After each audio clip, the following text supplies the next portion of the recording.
familia en construcción. Y nuestro pastor nos estuvo hablando acerca de lo importante que es la familia, no solo como el núcleo de la sociedad, ¿verdad? Sino en el reino, como el diseño de Dios.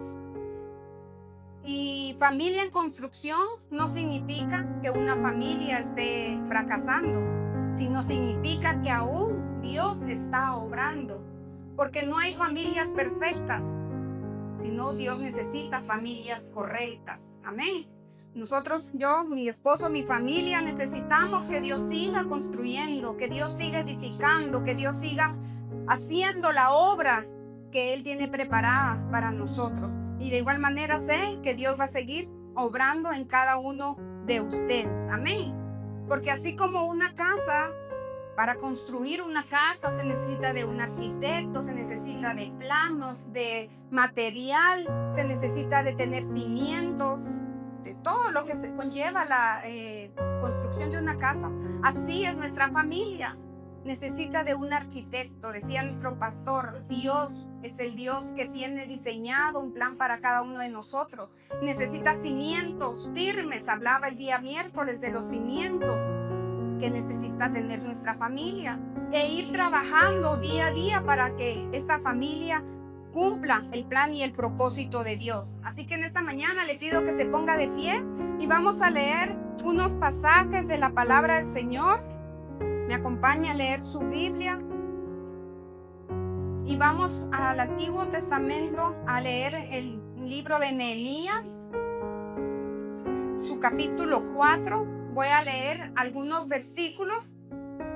Voy a leer del versículo 6 al 8 y luego del versículo 13 al 15. Así que ahí, si ya lo tiene, puede decir un fuerte amén. Si no, pues acá en la pantalla lo estarán proyectando. Dice la palabra de Dios en el nombre del Padre, del Hijo y de su Santo Espíritu. Edificamos pues el muro y toda la muralla fue terminada hasta la mitad de su altura, porque el pueblo tuvo ánimo para trabajar.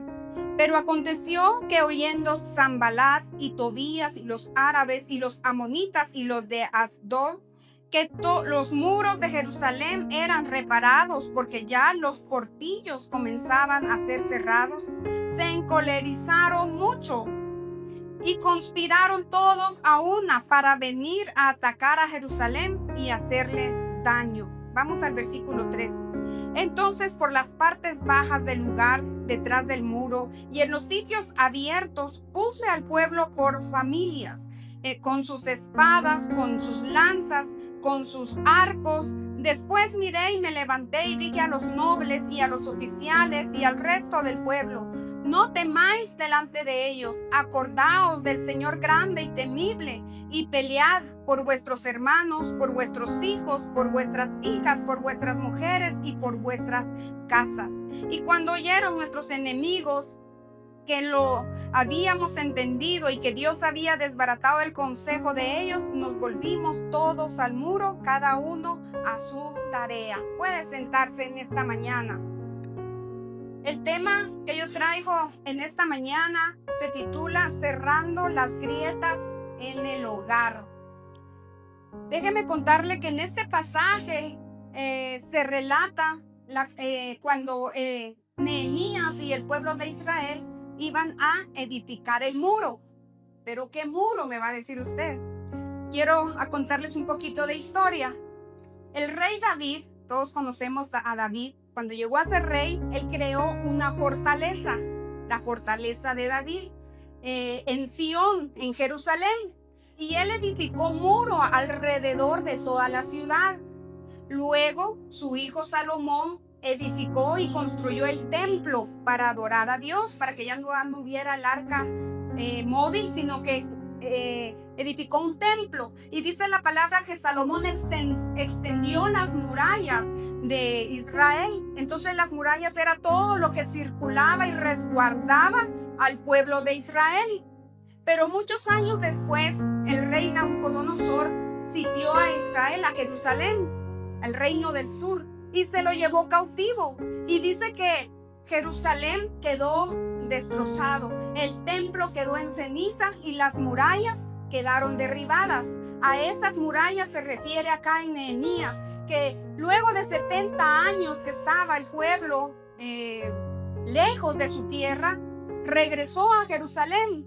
Y fue Zorobabel, luego fue Esdras a levantar el templo, y luego llega Nehemías a levantar y edificar las murallas que habían estado caídas. Y por eso aquí dice en el versículo 4, en el versículo 8 dice 6, edificamos pues el muro, dice, y toda la muralla fue terminada hasta la mitad de su altura. Mire, en este pasaje habla de que ellos empezaron a edificar, a construir para que nuevamente la ciudad de Israel fuera resguardada, que el muro alrededor lo construyeran, lo terminaran para que los enemigos no atacaran. Pero dice que ya los portillos estaban cerrando. Portillo es una grieta, es una abertura, es una brecha en una pared. Sin duda las murallas tenían grietas y ellos ya las estaban cerrando para que no hubiera espacio donde un enemigo pudiera entrarse. Y de eso les voy a hablar en esta mañana. Todas aquellas brechas, aquellas aberturas, aquellas grietas que probablemente puedan haber en nuestra familia. Porque todas las familias tenemos situaciones que necesitamos ir cerrando para que el enemigo no pueda atacarnos.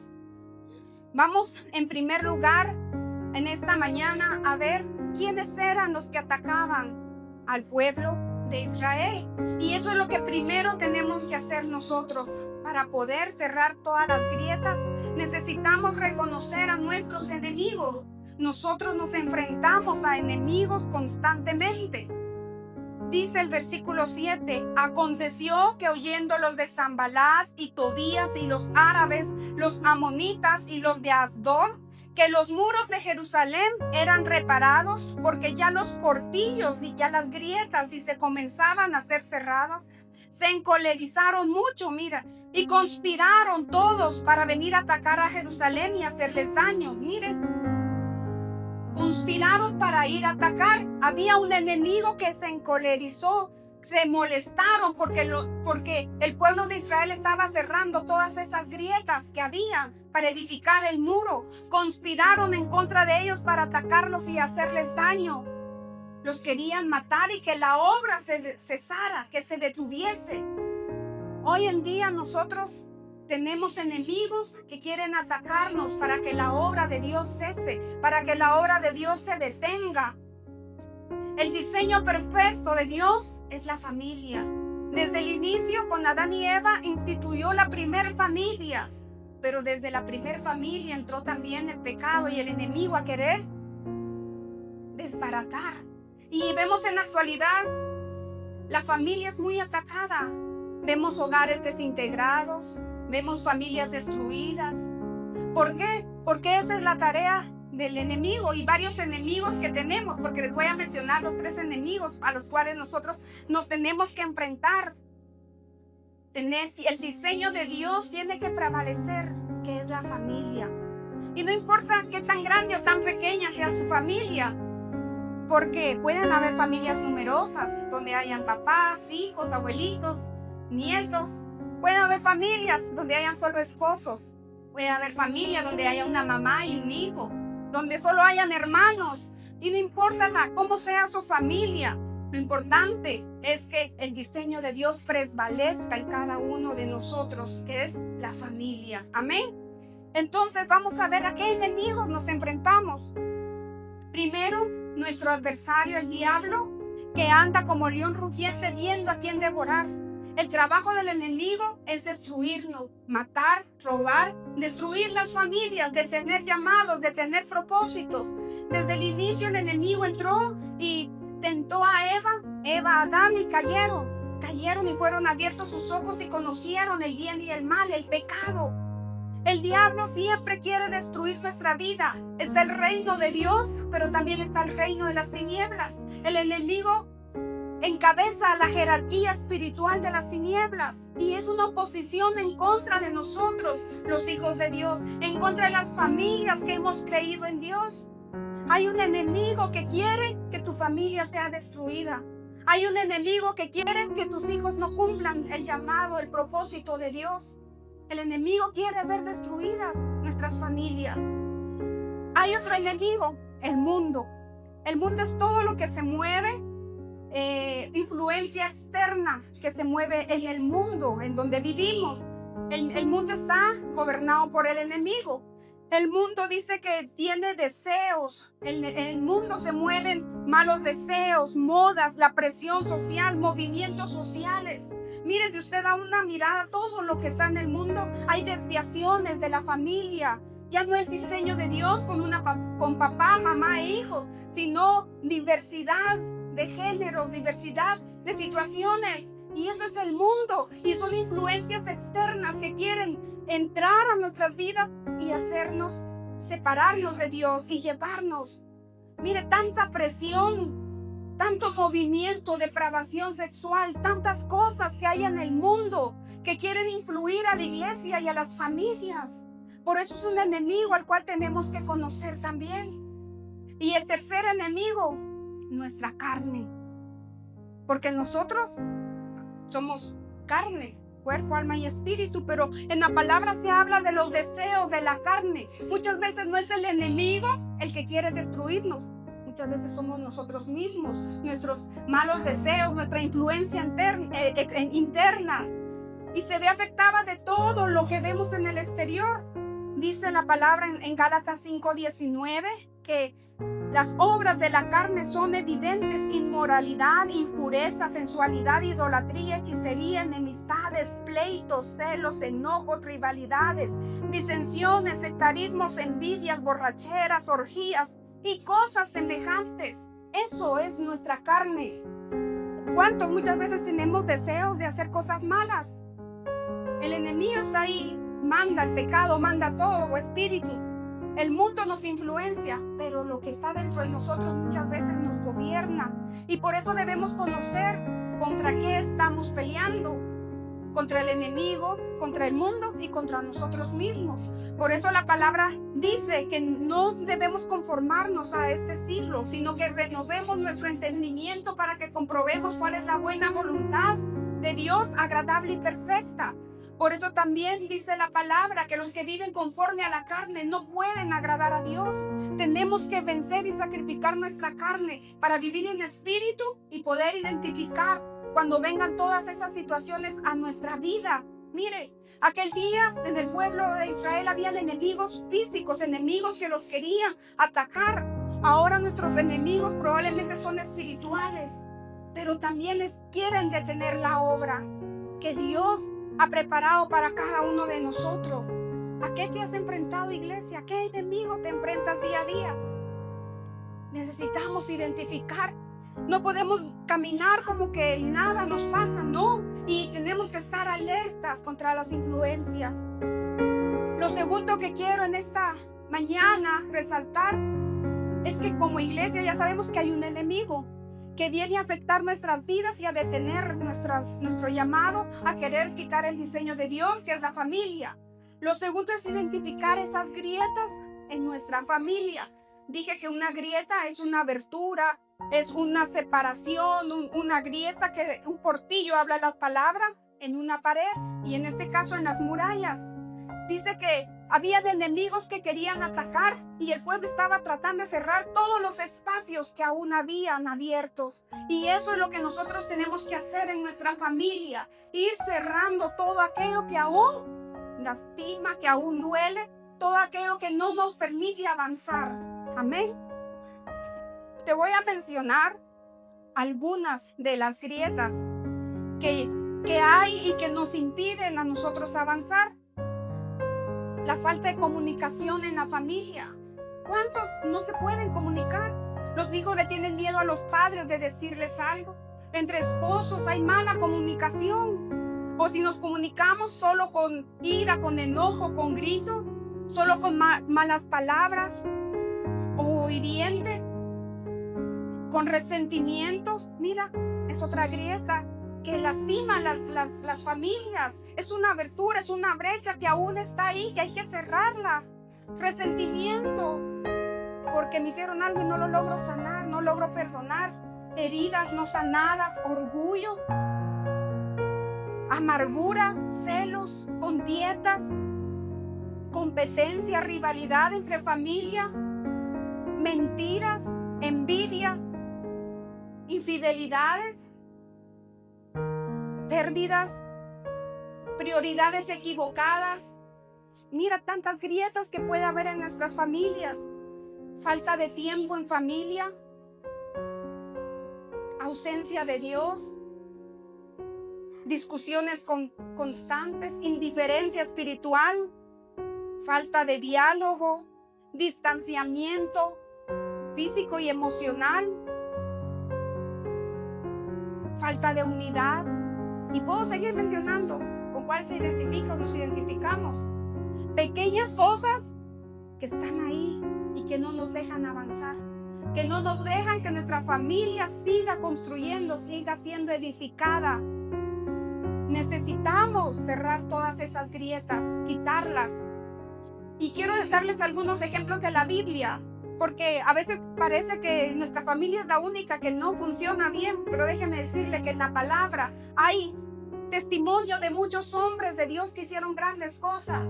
Pero también hay ejemplos de familias que vivieron situaciones a lo mejor similares a las nuestras y que hoy podemos identificarnos y ver cuál es la salida y la solución. Como ya mencioné, la familia de Adán y Eva, la desobediencia. La desobediencia hizo que el pecado entrara. Dios les había dicho algo, que no comieran del árbol del bien y del mal, pero ellos desobedecieron. Y a causa de esa desobediencia entró el pecado en ellos y consecuencia que Caín mató a Abel. ¿Se imagina usted? A veces la desobediencia en nuestras casas trae consecuencias grandes. Jacob y Esaú, sabemos esa historia en Génesis, el engaño. Jacob, su nombre significa engaño y el que usurpa. Aunque ya había sido dicho, Jacob engañó a su padre para recibir la bendición. Imagínense, con su hermano se pelearon. Huyó Jacob de Esaú por casi 20 años. Fue a trabajar para Labán. Ustedes hemos contado esta historia. Mire, engaño de Jacob produjo odio y separación entre hermanos. Una grieta grande en una familia. José y sus hermanos, celos, envidia, traición y mentira. Porque como José era el más chiquito, le ponían su túnica de colores. Sus hermanos grandes le tenían envidia porque era el favorito de su padre. Dice que lo vendieron como esclavo. Le mintieron a su papá, le enseñaron su ropa llena de sangre de un animal. Mira, tu hijo se murió. ¿Usted se imagina en esa familia? Sus hermanos enojados, envidiosos, mintiéndole a un padre. Mire cuántas grietas habían en esa familia. Pequeñas cosas como la desobediencia, la falta de disciplina, puede ocasionar destrucción en un hogar. Noemí y Ruth, una historia de tristeza, una historia de dolor, de pérdida, de duelo. ¿Qué nos pasa? Y nosotros lo hemos estado pasando. Imagínense a una madre perder a su esposo y a sus 2 hijos. Se quedó con sus 2 nueras y les dijo: vayan, regrésense a sus casas. Yo me voy a ir a Belén, voy a regresar. Solo Ruth la siguió porque parecía perdido todo, sin esperanza. Pero donde muchas veces se ve pérdida, ahí hay un propósito de Dios. Dice que Noemí le dijo: ya no me llamen Noemí, llámenme Mara. Y Mara significa amargura. Porque no imagino el dolor que atravesaban en ese momento. Pero aún en esos momentos de dolor emocional, de tristeza, son pequeñas cosas que nosotros debemos pedirle a Dios que nos ayude para que eso no sea como Noemí, amargura. Job y su familia, dice que Job era, si uno puede leer Job, dio buenos, era un hombre íntegro, Era un hombre piadoso, era temeroso de Dios y sufrió una gran consecuencia en su vida. Perdió a sus 10 hijos de un solo, a sus bienes, su casa se destruyó. Y aún su esposa le dijo: maldice a tu Dios y muérete. ¿Se imagina usted estar en esa familia? Pero si yo soy bien, yo temo a Dios, yo hago eso, ¿por qué vienen las circunstancias? Porque a veces hay propósitos de Dios en nuestra vida. Dios permite circunstancias. Mire, la familia de Job perdió todo. Y hasta Job enfermo con llagas. Sus amigos llegaron y lo juzgaron. Imagínense las familias que les estoy relatando. El hijo pródigo: yo ya me voy. El hijo rebelde: me quiero ir, denle mi herencia. Se fue lejos, despilfarró todo. Estuvo con mujeres y hizo muchas cosas hasta que tocó fondo. Rebeldía en la casa, en el hogar. Y el último ejemplo que quiero darle: el carcelero. Una familia que a lo mejor no tenía otras situaciones, pero no tenía dirección espiritual. No conocía de Dios. Yo no sé con cuál familia hoy nos podemos identificar, y hay muchas que, si las vemos, tenían muchas grietas en su vida, en los miembros de la familia, que no eran familias perfectas. Hombres de Dios como Jacob, hombres como Elí, sacerdotes. Elí fue el que instruyó a Samuel. Job. Mire, entonces nuestras familias no creamos que sean perfectas. Son familias que están siendo construidas por el mejor arquitecto. Son familias que a lo mejor hemos pasado situaciones entre hermanos, de padres a hijos, situaciones que nos han lastimado, inesperadas, que han agrietado las murallas de que nos sostienen como familias, y probablemente han impedido que siga construyendo Dios. Pero nosotros debemos hacerle frente, conocer todo lo que nos está afectando, porque tenemos que conocer, porque si nosotros no estamos al tanto de lo que existe y de lo que hay, nos van a debilitar y nos van a consumir. Y en vez de que cumplamos lo que Dios ha tenido para nosotros, va el enemigo, los enemigos van a lograr destruir.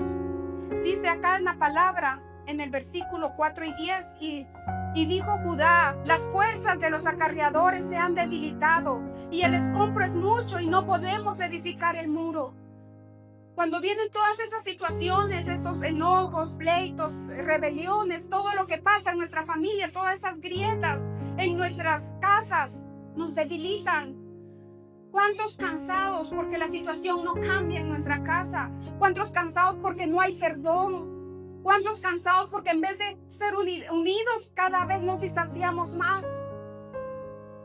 Nos debilitamos. ¿Cuántos cansados hoy porque nuestra familia no cambia? Porque mi esposo no cambia, porque mi hijo no es obediente. ¿Cuántos como familias hoy nos sentimos debilitados? Nuestras fuerzas ya no, esto ya no tiene solución. Lo mejor es que cada uno vaya por su lado. Lo mejor es de que cada uno vea por su propia vida. ¿Cuántos soy así? Porque miren, pequeñas grietas pueden destruir una familia. En aquella ciudad, las pequeñas grietas hacían que los enemigos llegaran y atacaran. Así que nosotros debemos de conocer qué es lo que pasa en nuestra vida, en nuestras casas, qué enemigo nos acecha y qué tenemos que hacer. El tercer punto: enfrentar a los enemigos, enfrentar al diablo, enfrentar al mundo y enfrentarnos a nosotros mismos, a nuestra carne. ¿Y cómo lo vamos a hacer? Como lo hizo aquel día el pueblo. Dice en el versículo 9: entonces oramos a Dios, y por causa de ellos pusimos guarda contra ellos de día y de noche. Yo no sé si usted ha orado para que Dios quite todo lo malo en su familia. Si usted le ha puesto a Dios en oración por su esposo, por su esposa, por sus hijos, por esa relación, por la unidad, por el amor, por el perdón. Mire, dice que ellos oraron a Dios. Y si a lo mejor no lo han hecho porque ustedes han peleado o hemos peleado por nuestras propias fuerzas, Hoy es el día para que le oremos a Dios y que intervenga. Que hoy le digamos, Señor, necesitamos tu intervención urgentemente en nuestras casas, en nuestras familias. Estoy cansado, estoy debilitado. El enemigo casi cobra ventaja. Las grietas cada vez se hacen más anchas. Porque lo que comenzó con un enojo, ahora es una pelea, ahora ya es distanciamiento, ahora ya es cada quien por su lado. Hoy es el día para que oremos y clamemos. Y lo segundo, hacer guardia de día y de noche. Es estar alerta, es estar vigilantes. En el versículo 13 dice que entonces, dice, por las partes bajas del lugar, detrás del muro y en los sitios abiertos donde estaban esas aberturas, puse al pueblo por familias. Mire lo que hizo Nehemías. Puse al pueblo por familias. ¿Y qué? No las puso solo ahí para que, como acto de presencia. Las puso con sus espadas, con sus lanzas y con sus arcos. Si nos vamos a defender del enemigo, lo vamos a hacer bien armados. ¿Cómo estás peleando, iglesia? ¿Por tu familia, por tu casa, por tus hijos, por tu esposo? ¿Con tus propias fuerzas? ¿Con lo que dice el mundo? Porque el mundo dice, déjenlo, lo primero que le dice a uno, déjalo, no estar aguantando. O como dice el enemigo, ya no tiene solución. O nuestra propia carne, si quiere que me hable, el orgullo, si quiere que me pida perdón. ¿Cómo estamos enfrentando? ¿Qué armas estamos utilizando? Nuestras armas no son carnales, sino poderosas en Dios. Y es necesario tomar armas espirituales para poder cerrar todas las brechas en nuestras familias. Uno, en oración, y segundo, con armas espirituales. Y dice, pusieron al pueblo por familias. No un hijo, un papá por allá, por familia, todos unidos. Porque hay batallas que se pelean en familia. ¿Cómo estás peleando, iglesia? A veces las mamás pelean y dan todo por sus hijos, por su casa. Pero también le corresponde al padre y a los hijos. Hay papás que están peleando y peleando por la casa, pero también le corresponde a la mamá y a los hijos. Hay padres que pelean, y los hijos también necesitan unirse a esa pelea.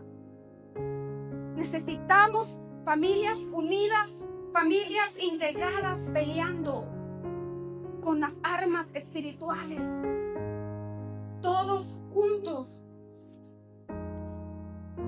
Hay varias armas en la palabra, se nos menciona.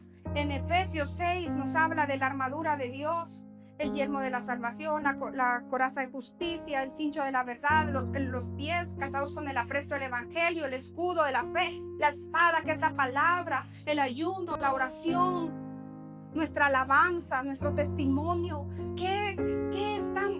¿Con qué estamos peleando? Necesitamos tener armas espirituales. Necesitamos familias de oración. Por eso ustedes, el pastor siempre dice, necesitamos altares en las casas. Y no es que vamos a poner literal algo físico, sino es alabanza, adoración, familias reunidas, que lean la Biblia, que lean la palabra, que los padres instruyan a sus hijos en la palabra del Señor. Que haya esa armonía, que juntos alaben al Señor, porque cuando se alaba al Señor el enemigo huye. Porque leyendo la palabra voy a entender yo que ya no tengo que practicar las obras de la carne, sino dar fruto del Espíritu, que es amor, gozo, paz, paciencia, benignidad, bondad, fidelidad, templanza. Entonces, en vez de ira, voy a tener amor. En vez de orgullo, humildad. En vez de pelear, perdón, humildad. ¿Qué armas estás utilizando, iglesia? Necesitamos armas espirituales. Necesitamos la oración y estar vigilantes. Entonces, de esta manera, todas las grietas, todas esas aberturas, todo aquello que nos ha separado en nuestra casa, va a empezar a restaurarse. ¿Cuántos quieren tener familias restauradas? ¿Cuántos están dispuestos a restaurar su familia, a cerrar todas esas grietas, todo aquello que los ha separado? Necesitamos familias que reparen las grietas de su hogar. En Nehemías, ahí mismo, el versículo 20 del versículo 4 dice: en el lugar donde oyereis el sonido de la trompeta, reuníos allí con nosotros Nuestro Dios peleará por nosotros. Ahí le hablaba a las familias. Nehemías puso a las familias en lugares estratégicos del muro para que edificaran, para que estuvieran, y con alabanza, con oración, con trompetas. Pero no lo iban a hacer solos. Dios iba a pelear por ellos. Para poder reparar todo en tu casa, el primero en tu vida tiene que ser Dios. A veces peleamos a nuestra manera, a lo que yo quiero, a mi carne, a lo que el enemigo dice, a lo que en el mundo se mueve, y el que menos toma relevancia es Dios. Pero hoy Dios tiene que ser el primero en tu vida. En Salmo 127:1 dice que si Jehová no edifica la casa, en vano trabajan los que la edifican. Tú puedes hacer muchas cosas para tratar de unir tu familia, para tratar de salir adelante. Pero si Jehová no está en tu casa, no es el centro de tu hogar, si Jehová no es el que edifica, si no es el arquitecto, si no hay buenos cimientos, en vano vas a trabajar y tu familia nunca va a ser restaurada. Tu familia nunca va a poder alcanzar el propósito que Dios tiene. Así que no es tu guerra, es la de Dios. Confía en Dios. Dile: Señor, hoy necesito tu ayuda. Hoy necesito, Señor, que tú pelees por mí, porque ya me cansé, ya me debilité. O pensamos que ya no hay solución, que estas grietas son tan grandes que ya no pueden cerrarse. Pero el Señor hoy quiere que tú seas un restaurador de grietas. Y quiero que me acompañes a leer Isaías 58:12. Tú tienes que ser un hombre y una mujer que restaure.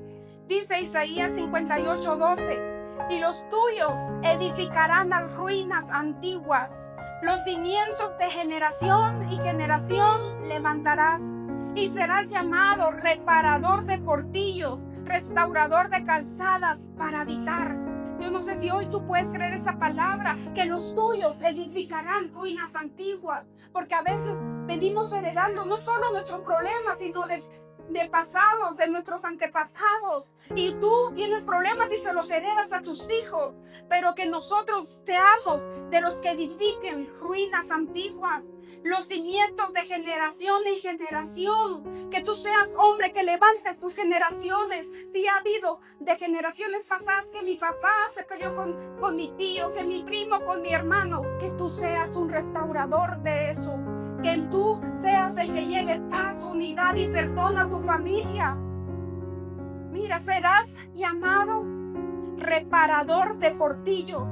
Que tú seas el promotor de tu casa, es decir, ya no más mi familia separada, ya no más mi familia desunida, ya no más conflictos. Yo quiero ser un reparador de portillos.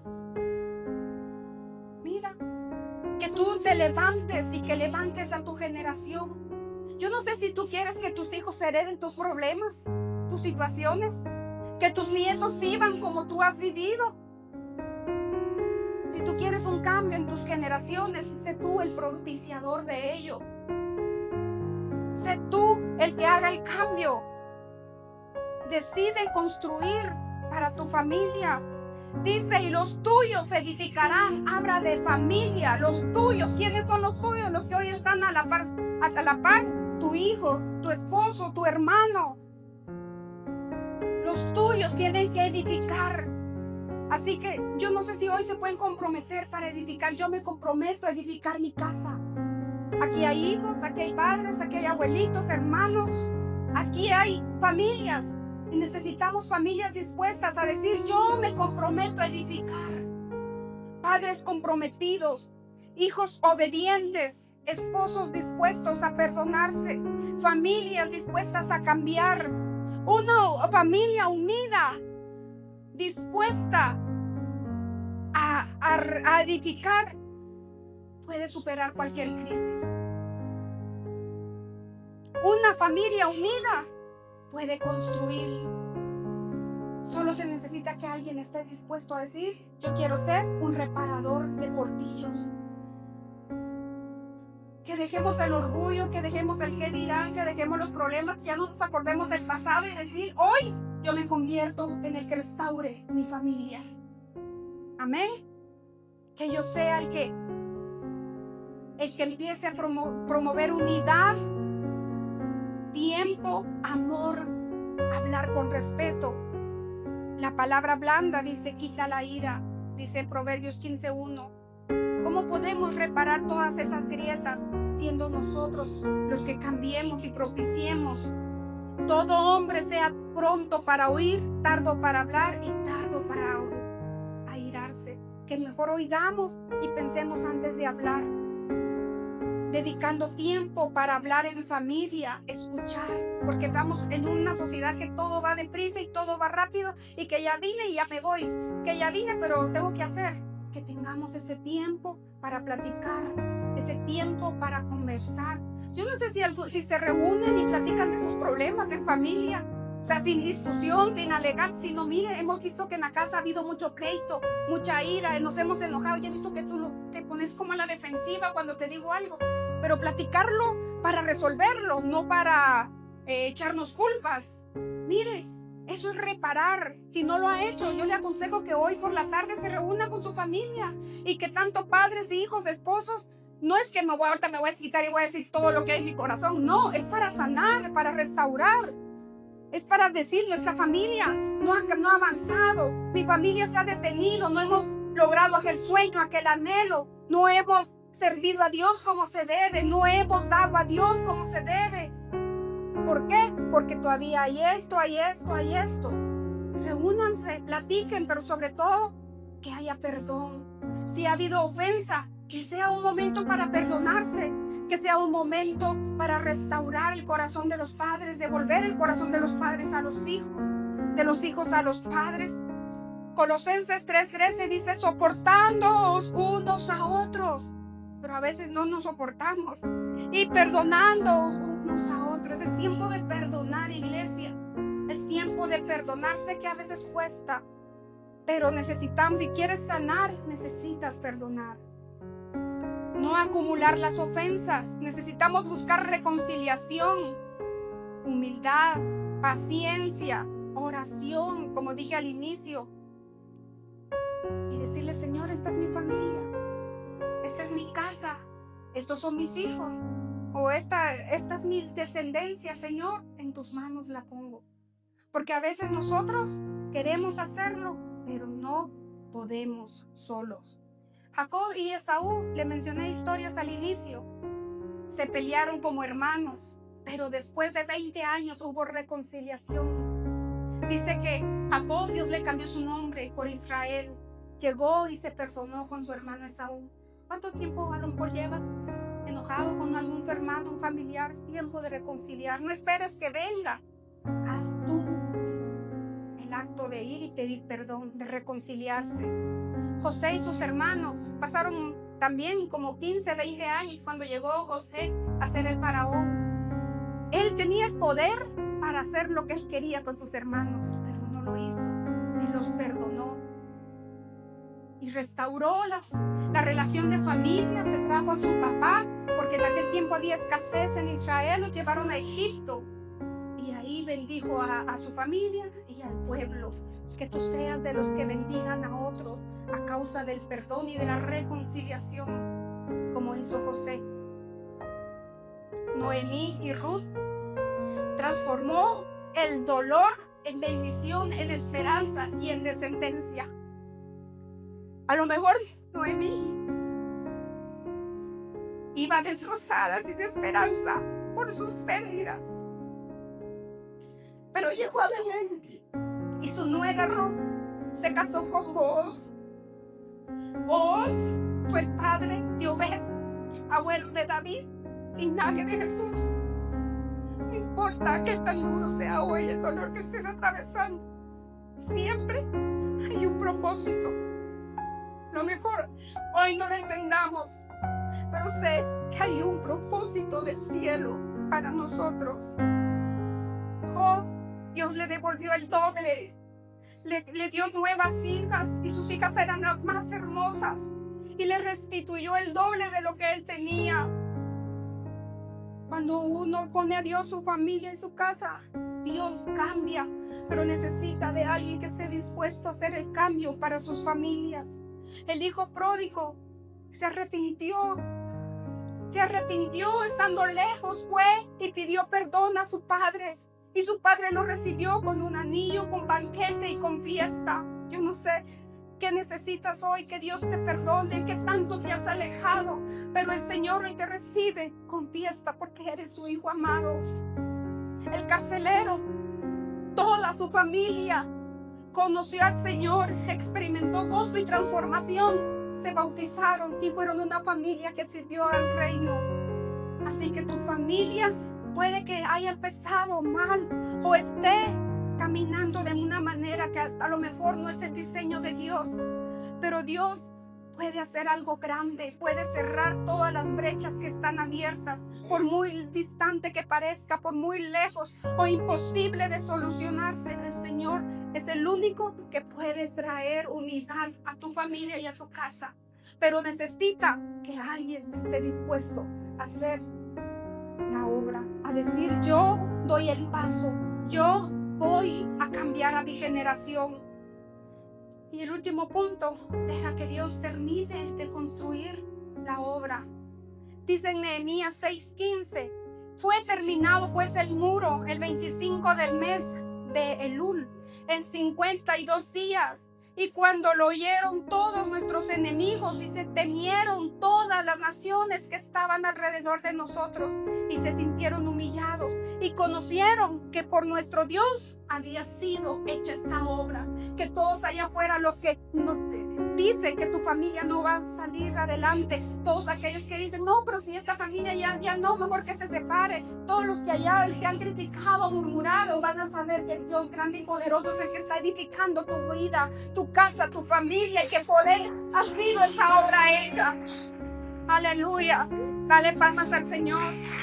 La obra fue terminada. Los muros, aquellas brechas fueron cerradas y fue otra vez esa ciudad amurallada, fuerte, donde el enemigo no podía atravesar.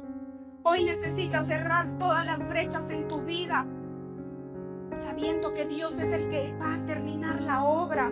Filipenses 1:6 dice: estando confiado de esto, que el que comenzó en vosotros la buena obra la va a perfeccionar hasta el día de Jesucristo. Dios va a perfeccionar la obra en ti, en tu familia, iglesia. Y muchos de allá se van a sorprender. Tu misma familia se va a sorprender de lo grande que Dios hará en tu vida, en tu casa, en tu familia. Cómo tus hijos van a crecer, van a cumplir un llamado, un propósito, van a ser hijos de bien. Cómo tus generaciones le sirven al Señor, como dijo Josué: yo y mi casa serviremos a Jehová. Yo no sé cuántos dispuestos en esta mañana a seguir edificando, a dejarse que Dios, como el buen arquitecto, construya tu vida, tu casa y tu familia. Solo necesita alguien dispuesto, alguien que sea el reparador de portillos de su casa. Yo no sé si hoy puedes levantarte, ponerte de pie, perdón, puedes